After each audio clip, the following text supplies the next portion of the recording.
Now, The Hunt Palmer Show. Yes! I feel like I've been waiting for this my entire life. You're listening to The Hunt Palmer Show on 104.5 ESPN, Baton Rouge. Jolly good fun. Jolly good. Locking down the middle of the day. America's favorite daytime fun show. Live from the Mercedes-Benz of Baton Rouge studio. This is Hunt Palmer.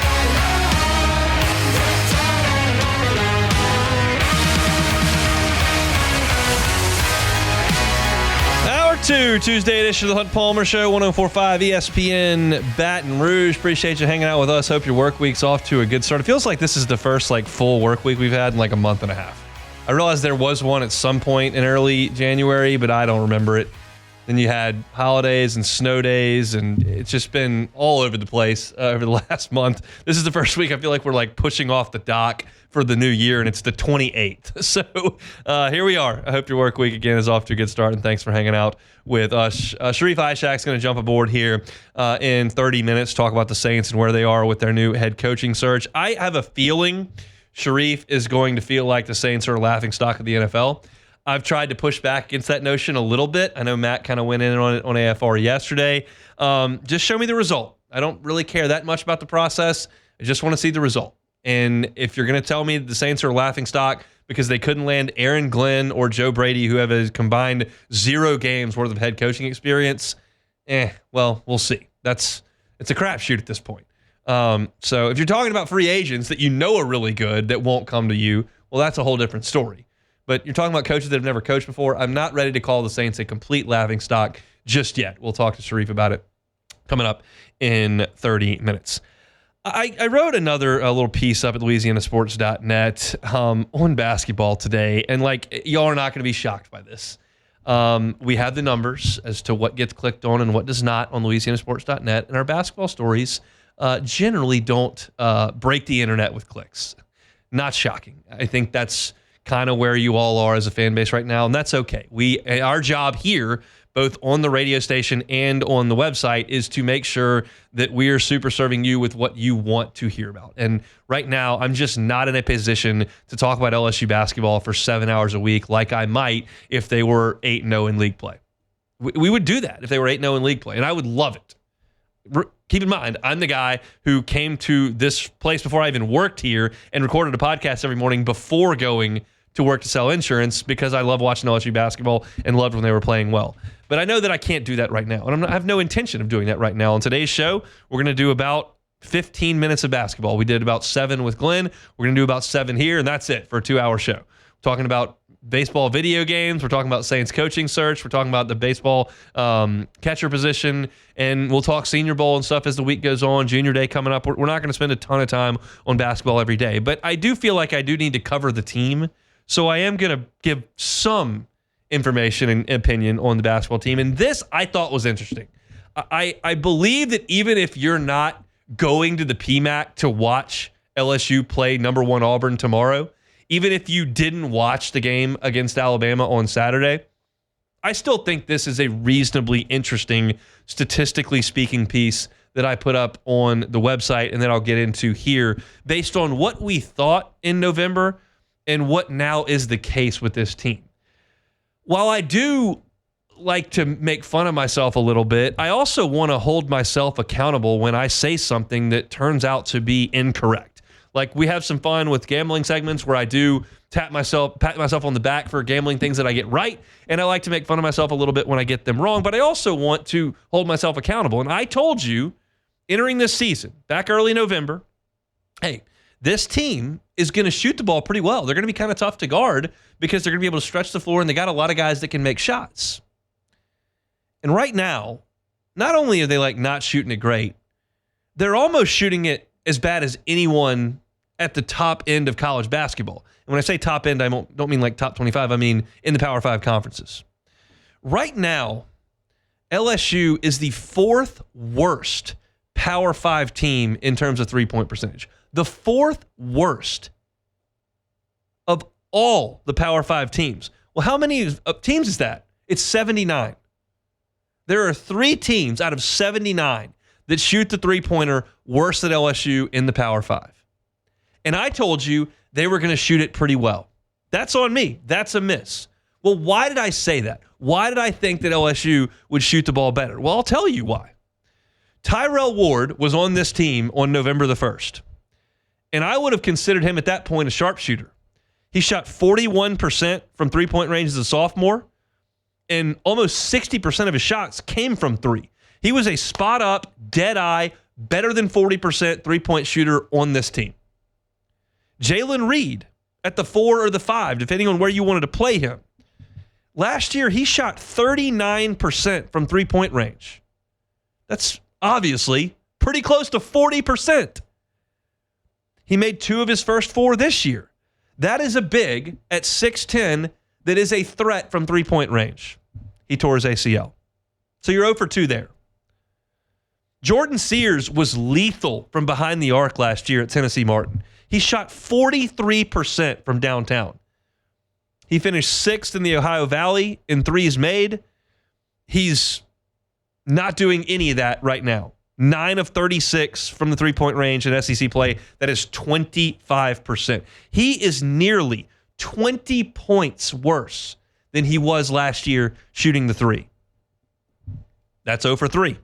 Cam Carter made 94 threes in 2 years as a starter at Kansas State, and he came out of the gate at LSU knocking them down all over the floor. He was at 43% from the three in the non-conference. What's he doing in league play? 32%. He's down 11 points from the three-point line. Mike Williams, last year, true freshman, shot almost 40%, 39% from three in league games. He's shooting 19%. That's 20 points down. Ward quit the team. Reed blew out his knee. Sears is almost 20 points down. Cam Carter is 10 points down from non-conference. Mike Williams is 20 points down from last year. Victorious Miller has been out, shot it poorly to start SEC play. Curtis Givens hasn't shot it well. Those two have combined 9 for 32 on threes in league games. That is 28%. You had 5 promising shooters who had done this in college basketball and 2 encouraging freshmen. And you have gotten a nothing burger from all 7 in league play outside of 1 Cam Carter haymaker in the second half against Arkansas. That is very difficult for me to forecast in November. I apologize for doing it. I'm sorry for leading you astray. That is very difficult for me to sit there and hypothesize. And I think that part of it is bad luck. Certainly the Jalen Reed deal is bad luck. Part of it is lower conference players not translating to the next level. Part of it is a white-hot start from Cam Carter that maybe he couldn't sustain. And part of it's just, again, crummy luck. Guys not making shots. I told you that LSU was the 4th worst three-point shooting team in the Power 5. And I went to the internet to find that stat, figure out what teams were worse than them, and then opine on how teams that don't shoot the three well are doing. And I tell you this all the time. I often go digging for statistics. Sometimes they back me up. Sometimes they paint a completely different story. The 3 teams that have shot the three worse than LSU this year in the Power 5 are St. John's, Wake Forest, and Michigan State. And I haven't paid a ton of attention to those teams out. When LSU's really good, I lock in nationally. When they don't, I pretty much stay in the SEC. That's what I've done thus far. So I figured, well, I've seen LSU shoot. They're not winning any games. Let me look at what St. John's, Wake, and Michigan State are doing since they're not shooting worth a flip. And I figured it'd be really bad. The stats did not tell that story. Wake Forest is 15-5 overall. They are 7-2 in league play. Well, how are they doing that? In a modern era of basketball that requires making shots, what are they doing? Well, they're holding opponents to the 13th lowest shooting percentage in the country. They've got the 33rd ranked scoring defense in the country, and they don't take very many threes. They're 244th in attempted threes. They know they're not good at it. They don't do it. They play really good defense. Michigan State, they're not making threes. I've heard their coach is decent. What's going on there? They're 17-2. They have not lost a Big Ten game. They're 8-0. Why? How? They simply don't shoot threes. They're 321st in threes attempted. Meanwhile, they're 6th in the country in rebounding. They're 6th in the country in free throw attempts. They're 3rd in free throw percentage. And they play great defense, 19th in the country in defensive efficiency. They do it a different way. St. John's, how do they offset it? Well, they're different than Michigan State altogether. But they've had a good go thus far. They've done it because they play at a frantic pace. They take more shots than anybody in the country. They've made the 10th most field goals of anybody in the nation, even though they don't make threes. And they play great defense. They're 9th in the country in two-point defense, and they're 12th in the country in steals. LSU has a problem shooting the ball, obviously. But they haven't found another strength to offset it. There are a couple of stats that are pretty good. LSU's 34th in the country in defensive efficiency. They're 85th in offensive rebounding, which is very much respectable. But those aren't the elite metrics I'm talking about. Michigan State gets to the line a ton and makes them all. They also defend like crazy. St. John's plays really, really fast. They make a lot of twos, don't shoot a lot of threes. Wake plays great on defense. And LSU doesn't have any of those elite metrics. Plus, they turn the ball over as much as anybody. They're 323rd in the country in turnover rate. It's crippling to a team that struggles to make shots.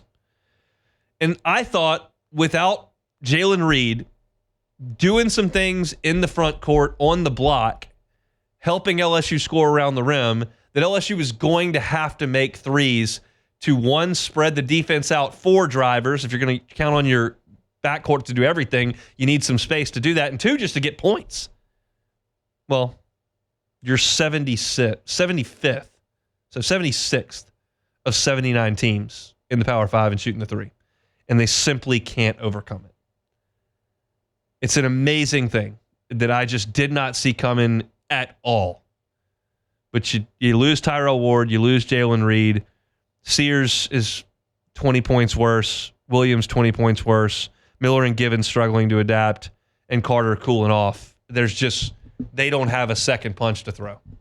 And that's just a huge bummer with this team, and one that, I told you in November that I thought they were a bubble team. I told you before the first conference game, I thought they were a bubble team. And then we saw the writing on the wall against Vanderbilt, and now you kind of look up and go, okay, where do I find my wins? And nobody's going to suggest that tomorrow is a great chance to get one. Could they beat Texas at home? Sure. But I told you all along they had to get to 7 or 8, and that path with you still have to play Mississippi State, and you still have to play Florida, and you still have to play Tennessee. You still have to play Kentucky. It's just unforgiving at this point, and we'll see, because tomorrow the number 1 team in the country comes to the Assembly Center to play LSU in the form of the Auburn Tigers. So just a look at some hoops. We'll leave that in the rearview mirror now. Sharief, Ishaq talking some Saints coming up in 15 minutes. Don't go anywhere. It's the Hunt Palmer Show. The Hunt Palmer Show. Genesis of Baton Rouge, genesisofbatonrouge.com. Safety important to you when you're buying a vehicle? Of course it is. Well, Genesis of Baton Rouge should be on your shopping list then, because every single model in the Genesis line, from the entry level to the highest end, come with the same baseline safety features. The entire line, not like 1 or 2 of them, the entire line of Genesis vehicles was given the IIHA top safety picks. Some of them were top safety picks plus. Yes, it's obvious when you get behind the wheel that they're comfortable. Yes, it's obvious when you look at them that they're stylish and they're sleek. Yes, when you sit behind the wheel, you see all the bells and whistles and all the entertainment options, and all that's fantastic. But they also do not skimp on safety at all at Genesis. If you have never thought about getting behind the wheel of a Genesis, go to Genesis of Baton Rouge and try them today. They're on Airline at PICU, across from Women's Hospital. They're online at genesisofbatonrouge.com, and they would love to see you at the store today. It's Genesis of Baton Rouge. Find them online at genesisofbatonrouge.com. This is the Hunt Palmer Show on 104.5 ESPN, Baton Rouge.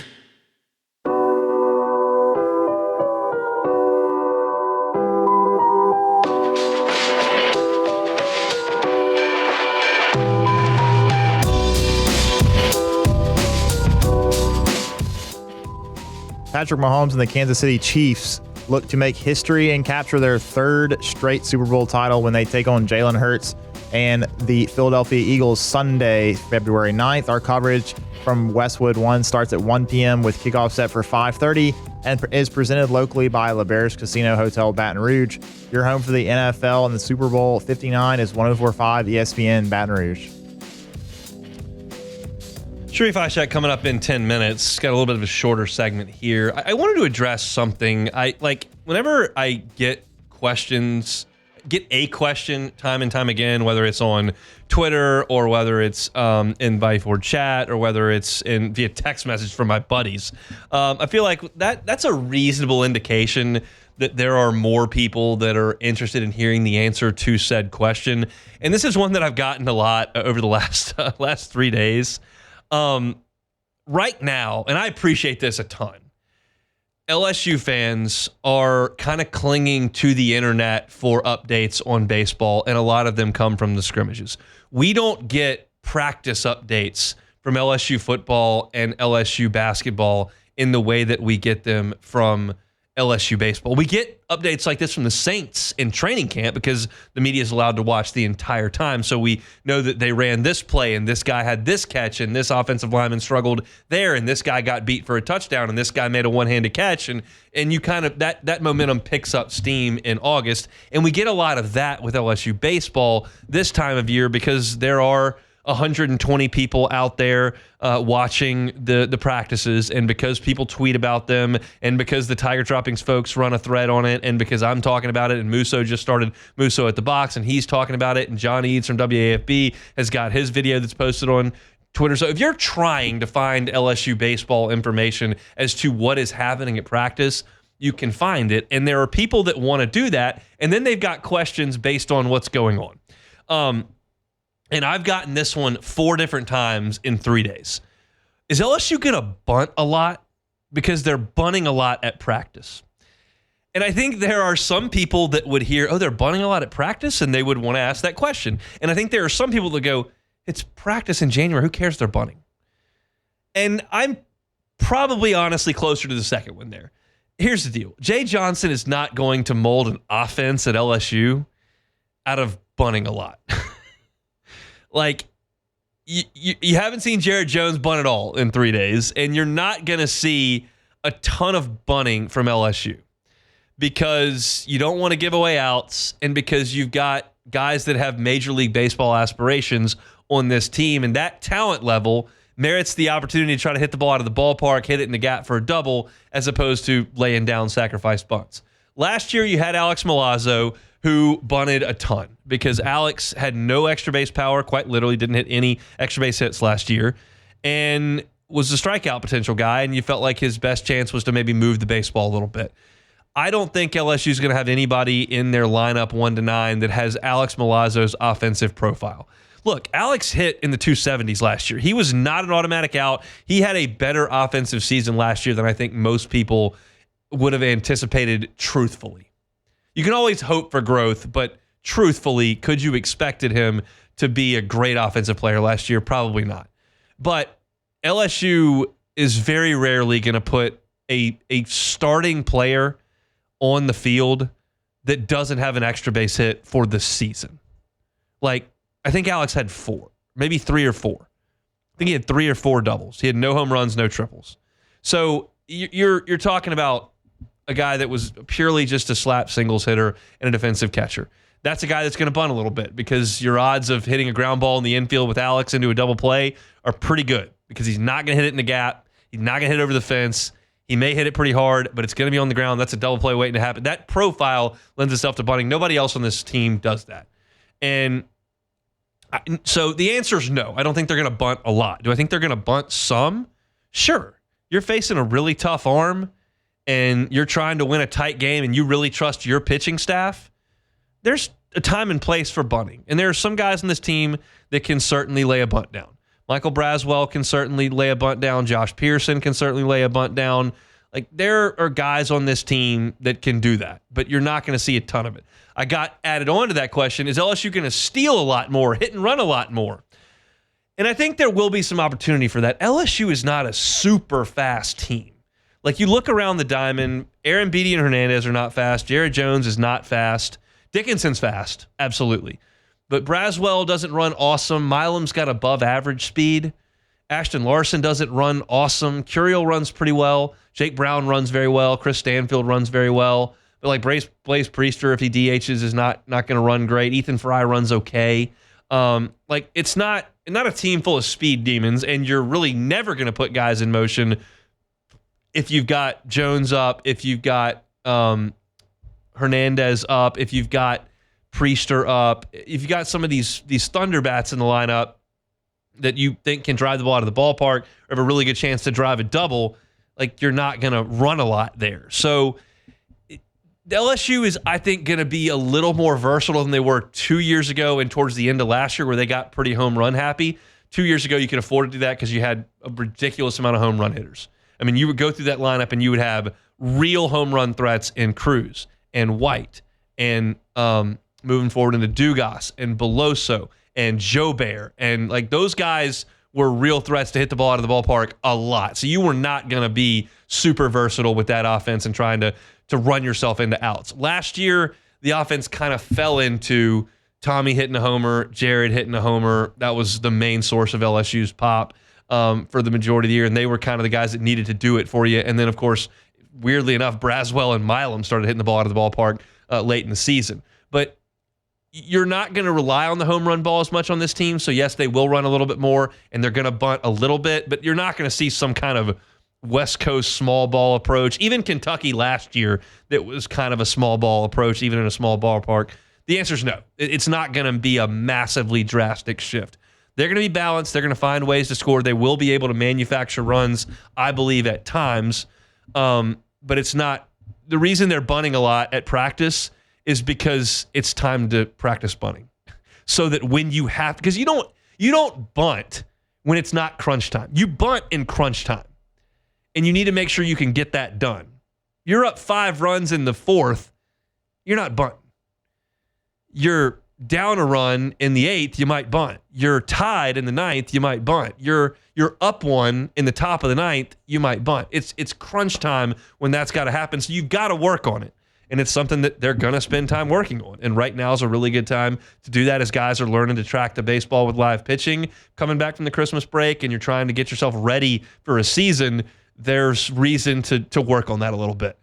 That may not have been a helpful segment to 85% of you. Maybe it was for 85% of you. I don't know. But again, I kind of use my little internet and world and text message ecosystem as a reflection of the LSU fan base at times. And I've gotten a lot of this question, so I figured I would spend 8 minutes on it here late in January, and we'll kind of leave that at that. I don't think LSU is going to be some sort of Cal State Fullerton in the early 2000s baseball team. That's not in the cards for this group, but they need to work on it, and they are at this point. Let's step aside. When we come back, let's talk with our guy Sharief Ishaq from WDSU. What's next for the Saints? Are they a laughing stock of the league right now? I want Sharief's thoughts on all of it coming up next. The Hunt Palmer Show. You're listening to The Hunt Palmer Show on 104.5 ESPN, Baton Rouge.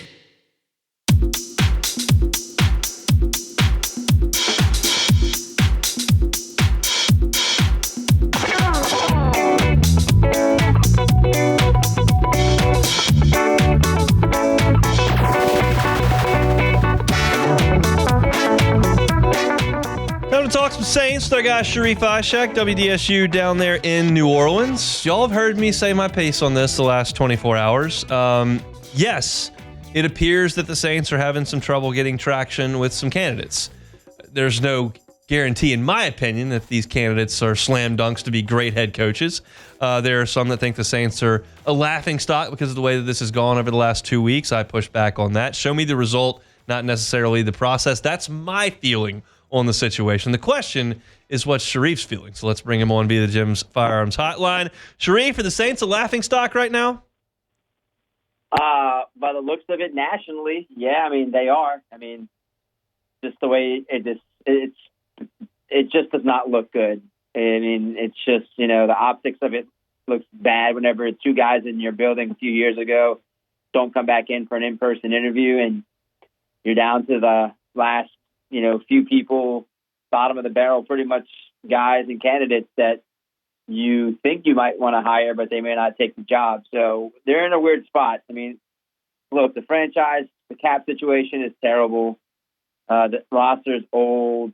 The GM doubles down on some things that aren't really, the greatest things to double down on. Your former coach and look beyond the results. And a lot of people are seeing that, and they probably don't want to deal with it. And I think that also getting a coach fired in the middle of the season plays into it too. They're probably like, well, is this going to go sideways on me and they're going to fire me? So, I mean, it's probably a bunch of factors that go into it. So stability, and I think this is what the next coach wants. And do they want that quarterback? Do they want to play with Derek Carr as their future? It's so many things that aren't great. It almost feels like 2005, but it seems like they're having an even harder time to find that coach. Where do you think things are shifting right now? We know the report is that they flew and they met with Kellen Moore last night. We know that Mike McCarthy's been in conversations. Where do you kind of think things are resting at this current juncture? I truly think that, they would love to have Mike McCarthy, but I bet he's asking for too much money. And I saw the Josina Anderson report, and it makes it seem like he wants a lot of control. And if you know Mickey Loomis, he's not giving him any control. He does not like to give anyone any control. He wants to have his hands on everything and wants to have his fingerprints on everything when it comes to the front office and decisions. So, what about Sean Payton? Did Sean Payton not have any control? He had a little control. I think he had a little bit of control. I think he went and got the players. Mickey got the players that he asked for and pretty much did everything he asked him to do. I just think Mike McCarthy might want to be the GM. I think it looks like the same situation he was in Dallas. It's like too many people above him and he has no say so, and he doesn't want that to be the case here. So I think he's seeing that here, and he's like, I don't know if I want to deal with that. It's just something that's something I want to deal with right now. Why do you think so many teams have interviewed Mike Kafka, and why he continues to pop up in these lists when he's got kind of a low profile in a bad organization? Maybe look, man, maybe they see something that a lot of us don't know anything about. I mean, because you're hearing a lot of people raving about him. Even, you see Jim Nagy tweeting about him, I think on Sunday, that, he'd be a good candidate. I mean, I don't know how much Jim knows, but maybe he knows a lot more than us. I mean, you're seeing a lot of people go to bat for him. I mean, his teams have not been good in New York. I mean, they made the playoffs a couple of years ago on the back of Saquon Barkley. They had the number 4 rushing attack, and Daniel Jones has been who was a disaster before they let him go. I mean, I just don't know. It's been a bad New York team. I don't know what they see. Maybe they see a guy who commands the room and commands the team and respect, and he can hold players accountable. That's maybe what they see, because I honestly I don't see like the ability to creativity and winning on the field. I mean, he wouldn't be my guy. If he were my guy, doesn't want to interview here. That would be Joe Brady. I mean, so that's where they are. I mean, I don't know what they see in Mike Kafka. That is just, I'm mind boggled, to be honest with you, with that situation. Kellen Moore's on a good team, and he was the coordinator for 2 good Cowboys teams. 2 of them that went 12-5 and had offenses in the top 3 in the NFL in touchdowns. He's had a good run with the Eagles this year. The stop with the Chargers wasn't very good, but he's coordinated some good offenses. Your thoughts on his potential and where that might go? I think people are going to want to know, once again, can he hold the team accountable?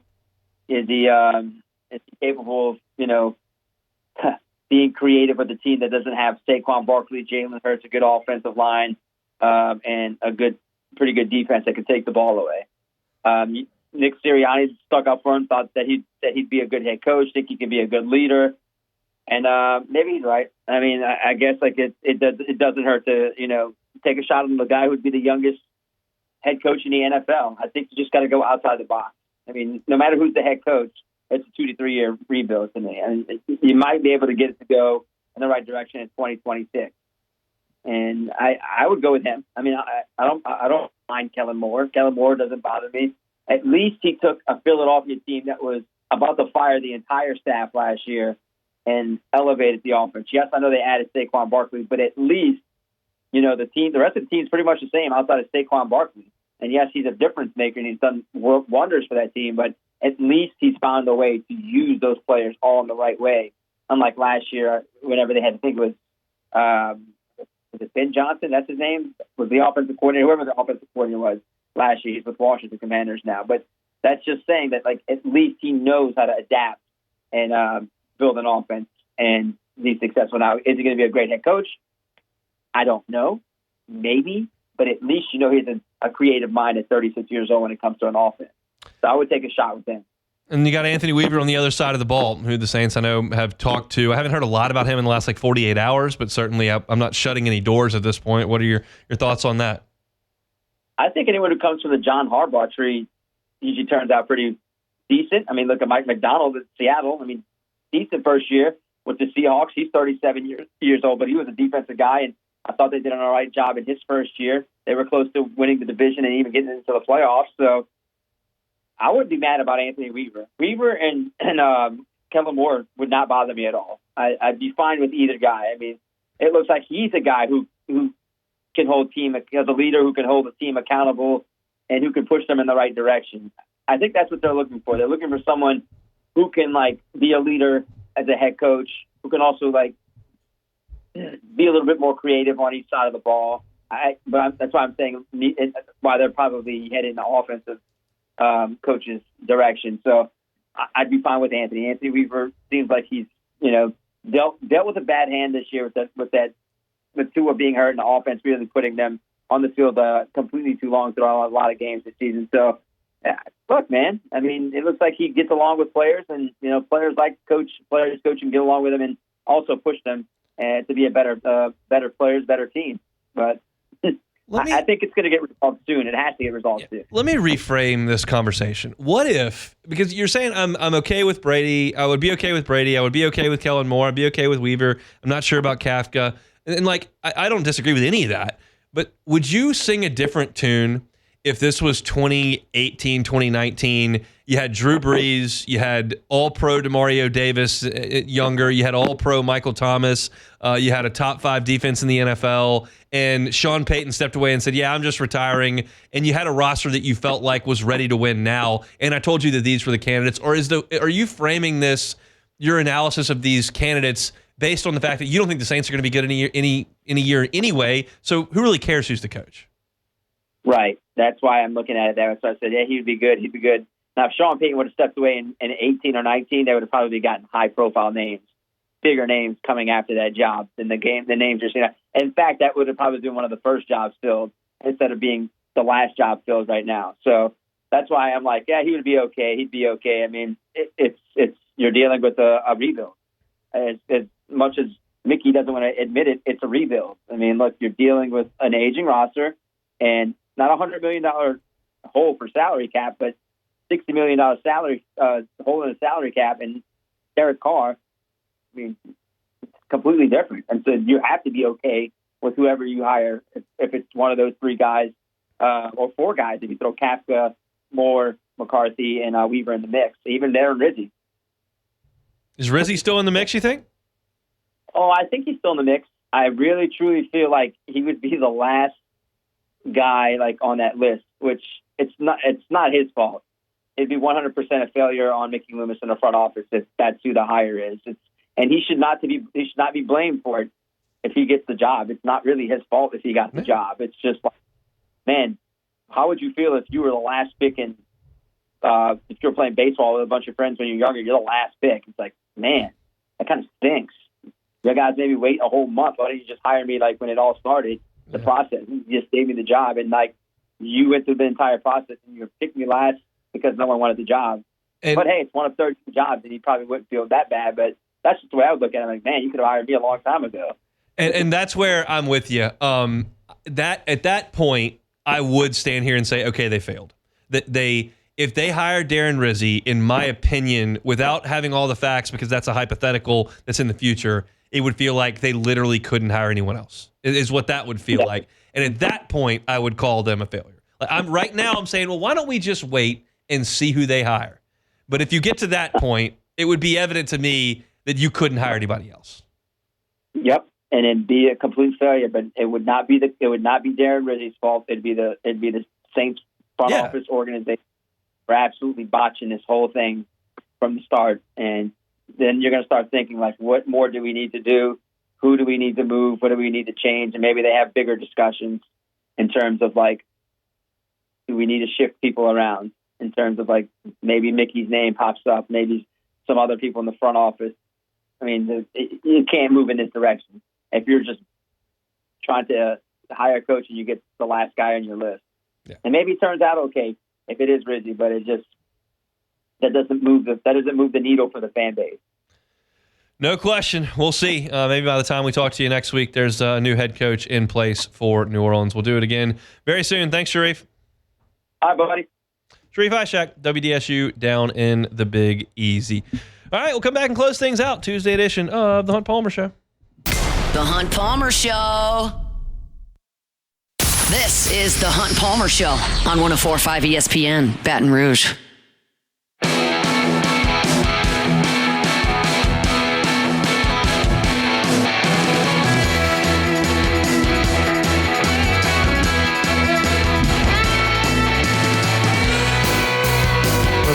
ESPN Baton Rouge and Citizens Bank and Trust want to help cover your car payments. It's a $5,000 grand prize with a bonus chance to win free car washes from Benny's Car Wash for 6 months. We're also letting you earn extra entries by subscribing to our LouisianaSports.net daily newsletter. To sign up, visit 1045ESPN.com. And LeBair's Casino Hotel Baton Rouge brings you live coverage of the 2025 Reese's Senior Bowls we talked about a little bit earlier. Our team of T-Bob Hebert and Jacob Hester hosts Off the Bench live from Mobile, Alabama. Started yesterday, Monday, June 27th, all the way through this Thursday, January 30th. You can listen here on 104.5 ESPN Baton Rouge from 7 to 10 and watch on the 104.5 ESPN YouTube channel. I would like 104.5 ESPN to take care of my car payments. How about can we get some Reese's? Like, I mean, the guys are at the Reese's Senior Bowl. Could they ship us like a box of some Reese's? I mean, that would be nice. You go Reese's too?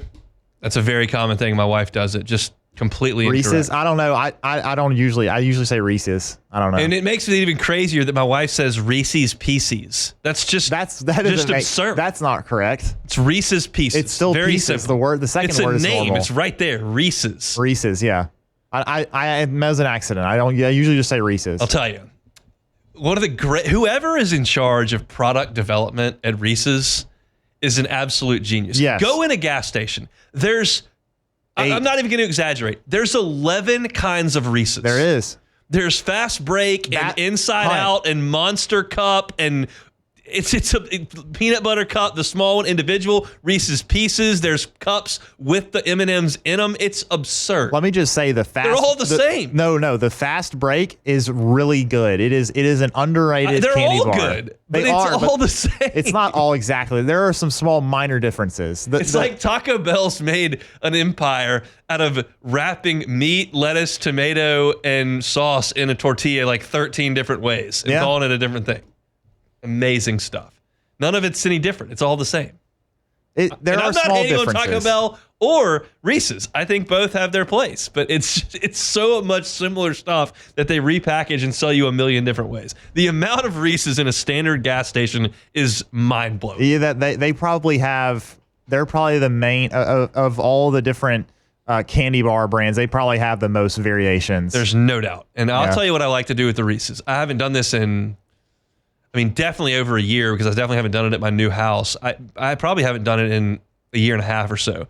Making like a Bluebell vanilla milkshake at homemade and putting some Reese's in there when you blend it up. That's the good stuff. Yeah, maybe throw some bananas in there while you're at it. I wouldn't eat a banana if you paid me $10. Disgusting, awful. All right. Inedible, terrible. All right. Hate bananas. Good to know. Myers man, big banana guy, hate them. Awful. Wow. We got to I'm thinking one of the next things I got to do show at Myers is his milkshake because he's obsessed with milk and he's obsessed with ice cream. He would love a milkshake. Yeah. We got to make that happen. And then you could throw in some stuff like bananas to make it a little bit healthier. Yeah, I'm sure a bunch of blue belts, super healthy. Well, at least if you get some bananas and maybe some other, fruit in there, I think he'll be okay. It'll Either way. help. He's not a beacon of health food. He's eating chicken fingers, French fries, and lasagna 91% of his dinner. So 91. That's a very distinct number it's you a chose lot. there. Like there's some peas you sneak in there at times. We give him some veggie pouches, but there's a lot of chicken, French fries, ketchup, and lasagna being eaten in that house. It Wow. just is what it is. All right, take it or leave it. Take it or leave it. Take it or leave it. Today's hottest stories in sports, news, and sometimes even Hunt's life. The question is, will he take them or leave them? Just take it. All right, first one here. Tiger and Rory's TGL teams squared off last night, Hunt. It was actually a pretty competitive match. They made it all the way to overtime, where Kevin Kisner was actually the hero for the Jupiter Lynx squad in that one. So the TGL actually may be having some interesting matches. Take it or leave it. I mean, I'll take it. It's fine. What's TGL stand for again?